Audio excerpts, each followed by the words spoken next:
नमस्कार दोस्तों, साथी ज्ञान गंगा चैनल पर आप सभी का स्वागत है। दोस्तों, कैसे हैं आप सब? आशा करते हैं स्वस्थ होंगे और मस्त होंगे। आज हम आपको बता दें भगवान श्री कृष्ण के एक अनोखी कहानी। दोस्तों, भगवान श्री कृष्ण सो रहे थे और अपने योग निद्रा में विलीन थे। उस समय अर्जुन वहां आ पहुंचे। अर्जुन ने भगवान श्री कृष्ण को सोते हुए देखकर उनके पैरों के पास बैठ गए और उन्हें जगने का इंतजार करने लगे। तब तक दुर्योधन भी आ पहुंचा। उसने देखा कि मुझसे पहले अर्जुन आए हुए हैं और फिर उसने सोचा कि मैं चरणों की तरफ क्यों बैठूं, मैं तो एक राजा का लड़का हूं। और यह सोचकर वे चरण की तरफ न बैठकर भगवान के सिरहाने जाकर बैठ गया।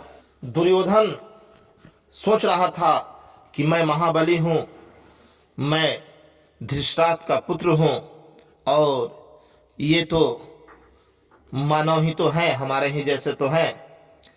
यह सोचकर भगवान श्री कृष्ण के सिरहाने दुर्योधन बैठ गया।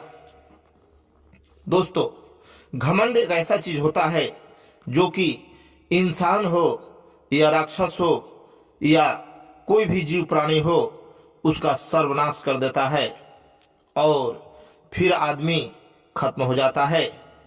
दोस्तों, घमंड कभी भी किसी को नहीं करना चाहिए। घमंड बहुत ही खराब चीज होता है। तो दोस्तों, दुर्योधन घमंड के कारण ही भगवान श्री कृष्ण के सिरहाने बैठा। भगवान श्री कृष्ण सोते रहे। जब उनकी निंद्रा खुली तो ये उठकर बैठ गए। उन्होंने सामने अर्जुन को देखा और पूछा कि हे मित्र, हे सखा, क्यों यहाँ आए हैं? बोलिए, आने का तात्पर्य क्या है? तब तक दुर्योधन डकर पड़ा कि हे केशव, मैं भी आया हूँ। भगवान श्री कृष्ण दुर्योधन को देखकर मुस्कुराने लगे और बोले कि मैं तो अर्जुन को देखा, और तुम कब आए दुर्योधन? तो दुर्योधन बोला कि मैं बहुत देर से आया हूं। अर्जुन जब पधारे उसी समय हम भी पधारे हैं। भगवान श्री कृष्ण बोले, तो तुम ही पहले अपना बात बता दो हे दुर्योधन कि तुम किस तात्पर्य से आए हो। बाद में हम अर्जुन से पूछ लेंगे। दोस्तों, आदमी का बुद्धि जब भ्रष्ट हो जाता है तो सही चीज का चुनाव नहीं कर पाता। दुर्योधन से जब भगवान श्री कृष्ण पूछे कि आपको क्या चाहिए, तो दुर्योधन बोला कि युद्ध शुरू होने वाला है, इसलिए हम आपसे सहायता मांगने के लिए आए हैं। भगवान श्री कृष्ण बोले कि क्या सहायता चाहिए? मेरे पास दो चीज है, एक मैं हूं और एक मेरी नारायणी सेना है। इस दोनों में से तुम्हें एक को चुनना होगा। दुर्योधन सोचने लगा। सोचते सोचते उसने यह सोचा कि भगवान श्री कृष्ण को तो भगवान वो मानता ही नहीं था। उसने सोचा कि श्री कृष्ण तो एक ग्वाला है, एक साधारण मानव है, भला ये अकेले क्या कर सकते हैं? नारायणी सेना में तो हजारों लाखों सैनिक है। यह सोचकर दुर्योधन ने भगवान श्री कृष्ण से उनकी नारायणी सेना मांग ली। नारायणी सेना जब दुर्योधन को भगवान श्री कृष्ण ने बोला कि तथास्तु, जाओ तुम नारायणी सेना ले जाओ।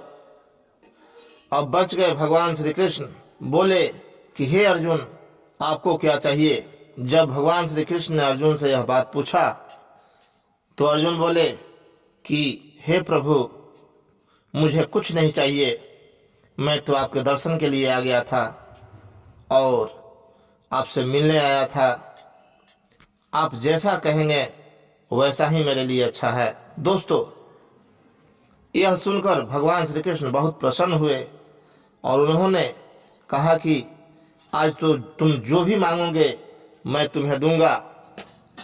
यह सुनकर अर्जुन बोले, हे प्रभु, मुझे कुछ नहीं चाहिए, बस आपका साथ चाहिए।